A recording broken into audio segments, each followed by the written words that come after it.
बंगाल में द्वैध शासन के दोष, द्वैध शासन का अंत। बंगाल में द्वैध शासन। बक्सर के युद्ध के पश्चात रॉबर्ट क्लाइव ने बंगाल में द्वैध शासन की शुरुआत की, जिसमें दीवानी राजस्व वसूलने और निजामत, पुलिस एवं न्यायिक कार्य दोनों कंपनी के नियंत्रण में आ गए।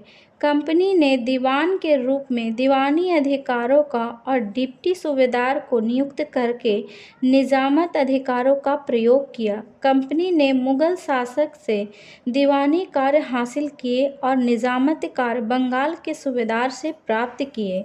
द्वैध शासन इसलिए कि प्रशासनिक दायित्व तो बंगाल के नवाब पर था, जबकि राजस्व वसूली का दायित्व ब्रिटिश ईस्ट इंडिया कंपनी पर। प्रशासन की रीढ़ अर्थ या वित्त होता है, किंतु 1765 ईस्वी में अगस्त महीने में स्थापित द्वैध शासन व्यवस्था के अनुसार वित्त अर्थात कर वसूली का अधिकार कंपनी को मिला, जबकि प्रशासन नवाब के हाथों में बने रहने दिया। सबसे बड़ी बात है कि नवाब और कंपनी दोनों की अलग अलग स्वतंत्र सत्ता थी। दीवानी का अधिकार प्राप्त हो जाने से कंपनी की स्थिति में आमूल परिवर्तन हो गया। रॉबर्ट क्लाइव ने दीवानी का भार बंगाल में मोहम्मद रजा खां तथा बिहार में राजा सिताब राय नामक दो भारतीय अधिकारियों को सौंपा।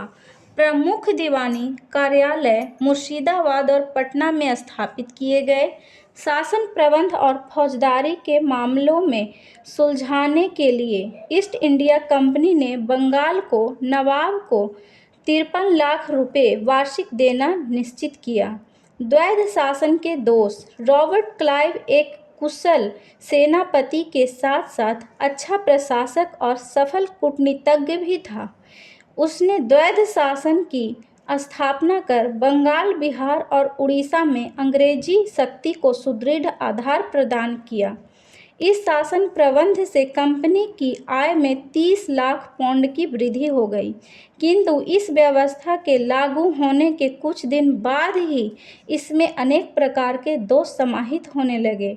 व्यवहारिक दृष्टि से द्वैध शासन का प्रबंध पूर्ण रूप से असफल रहा तथा इसके परिणाम बुरे निकले। एक ओर प्रशासन का पूरा दायित्व उठाने में नवाब असमर्थ था, क्योंकि एक तो वह आर्थिक रूप से कमज़ोर था और दूसरी कंपनी का उस पर नियंत्रण था, जबकि दूसरी ओर अंग्रेजी कंपनी के हाथों में शक्ति थी, तो उसके पास प्रशासन का कोई दायित्व नहीं था। कंपनी ने अधिक से अधिक धन की उगाही को अपना लक्ष्य निर्धारित किया। नवाब की शक्ति सीमित होने के कारण कंपनी के अधिकारी नवाब की आज्ञाओं का उल्लंघन करने लगे। राजस्व वसूली के लिए कंपनी द्वारा नियुक्त जमींदारों ने कृषकों का अमानवीय शोषण आरंभ कर दिया। द्वैध शासन का अंत। क्लाइव ने बंगाल में द्वैध शासन प्रबंध की स्थापना को इसलिए महत्व दिया था क्योंकि उस समय बंगाल जैसे विशाल प्रांत का संपूर्ण शासन प्रबंध अपने हाथों में लेने के लिए कंपनी के पास पर्याप्त अधिकारी नहीं थे। क्लाइव द्वारा स्थापित द्वैध शासन को 1772 ईस्वी में वारेन हेस्टिंग्स ने समाप्त कर दिया। द्वैध शासन की समाप्ति का आधार हेस्टिंग्स ने इस व्यवस्था के दोषों के निराकरण को बताया। उसने बंगाल, बिहार और उड़ीसा के नायब दीवान मोहम्मद रजा खां और राजा सिताब राय को पदमुक्त कर दिया तथा शासन का संपूर्ण दायित्व अपने हाथों में ले लिया। हेस्टिंग्स ने मुर्शिदाबाद और पटना के राजस्व बोर्ड को समाप्त कर कलकत्ता में एक राजस्व परिषद की स्थापना की। देसी समाहर्ताओं, कलेक्टरों के स्थान पर अंग्रेजी समाहर्ताओं की नियुक्ति की गई। हेस्टिंग्स ने बंगाल के नवाब को शासन कार्य से पूर्ण रूप से मुक्त कर दिया तथा इसके लिए 16 लाख रुपए वार्षिक की पेंशन निश्चित कर दी। 1773 ईस्वी में रेगुलेटिंग एक्ट से बंगाल के गवर्नर के पद को गवर्नर जनरल का पद बना दिया गया।